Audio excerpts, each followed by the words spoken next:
Hi everyone, welcome to Raja's Kitchen. இன்னைக்கு நம்ம கிச்சன்ல பாத்தீங்க அப்படினா ஒரு சூப்பரான ஒரு ரெசிபி தான் பார்க்க போறோம். இட்லி பொடி ரெசிபி எப்படி செய்யறது அப்படினு ரொம்ப ஒரு சிம்பிளான ரெசிபி, ஈஸியா எல்லாராலயுமே செய்ய முடியும். சோ எப்படி செய்யறதுன்னு பார்க்கலாம். வீடியோ ஸ்கிப் பண்ணாம பாத்தீங்கன்னா தான் நான் சொன்ன ஸ்டெப்ஸ் எல்லாத்தையுமே ஃபாலோ பண்ணி நீங்களும் இந்த மாதிரி செய்யலாம். இப்போ நான் 1 கப் அளவுக்கு உளுந்து ஆட் பண்ணிக்கிறேன். ஆட் பண்ணிட்டு இத நல்லா நம்ம பொன்னிறமா வர வரைக்கும் நல்லா வறுத்துப்போம்.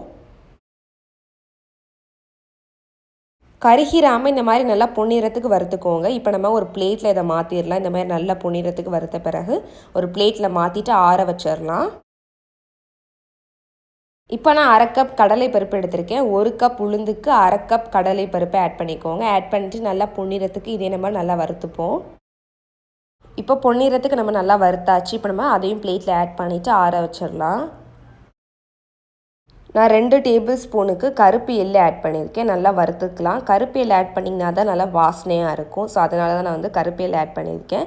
கருகிராமல் இந்த மாதிரி நல்லா வறுத்துக்கோங்க. இப்போ நம்ம இதையும் ஆற வச்சிடலாம். இப்போ நான் கடாயில் 1 ஸ்பூன் எண்ணெய் ஆட் பண்ணிக்கிட்டேன். எண்ணெய் ஆட் பண்ண உடனே பெருங்காயம் ஆட் பண்ணிக்கிட்டேன். பெருங்காயத்தூள் தான் உங்ககிட்ட இருந்துச்சு அப்படின்னா நீங்கள் மேலே லைட்டாக தூவிட்டு அரைச்சிக்கலாம். பட் இந்த பெருங்காயம் ஆட் பண்ணிங்கன்னா தான் நல்லா டேஸ்ட்டாக இருக்கும். இப்போ நல்லா பொரிஞ்சிருச்சு. இப்போ நம்ம இதை எடுத்து ஆற வச்சிடலாம். இப்போ நான் காய்ந்த மிளகாய் ஆட் பண்ணிக்க போகிறேன். நான் ஒரு 20 காய்ந்த மிளகாய் எடுத்திருக்கேன். நீங்கள் உங்கள் காரத்துக்கு தகுந்த மாதிரி காய்ந்த மிளகாய் ஆட் பண்ணிக்கோங்க. இப்போ நம்ம இது கூட கருவேப்பிலையை ஆட் பண்ணிக்கலாம். 1 கை அளவுக்கு கருவேப்பிலையை ஆட் பண்ணிக்கோங்க கொஞ்சமாக. இப்போ நம்ம தேவையான அளவு உப்பு ஆட் பண்ணிக்கலாம். ஆட் பண்ணிவிட்டு எல்லாத்தையுமே நல்லா மிக்ஸ் பண்ணிக்கலாம். இந்த ஸ்டேஜில் நீங்கள் வந்து உப்பு ஆட் பண்ணிக்கோங்க. அரைக்கையில் உப்பு ஆட் பண்ணாமல் இப்போ ஆட் பண்ணிக்கோங்க. ஏன்னா வந்து உப்பில் பார்த்தீங்கன்னா ஈரத்தன்மை இருக்கும். ஸோ அதனால் நமக்கு பொடி சீக்கிரமாகவே கெட்டு போயிடும் நீங்கள் அரைக்கையில் ஆட் பண்ணிங்கன்னா. ஸோ அதனால் அடுப்பில் இந்த மாதிரி லைட்டாக வறுத்துட்டு நீங்கள் ஆட் பண்ணிக்கலாம். ஸோ இப்போ எல்லாத்தையுமே நம்ம ஆற வச்சிடலாம். இப்போ இது நல்லா ஆறட்டும். இப்போ நல்லா ஆறிடுச்சு. நான் மிக்ஸி ஜாரில் ஆட் பண்ணியிருக்கேன். இப்போ நம்ம இதை நல்லா கிரைண்ட் பண்ணிக்கலாம். இப்போ மிக்ஸியில் கிரைண்ட் பண்ணியாச்சு. நல்லா இந்த மாதிரி நைஸாக அரைச்சிக்கோங்க. உங்களுக்கு கலர் வேணும் அப்படின்னா நீங்கள் காஷ்மீர் மிளகாய் யூஸ் பண்ணிக்கலாம். நான் வந்து பார்த்திங்கன்னா நார்மலான காய்ந்த மிளகாய் தான் யூஸ் பண்ணியிருக்கேன். கலர் வேணும்னா காஷ்மீர் மிளகாய் யூஸ் பண்ணிக்கோங்க.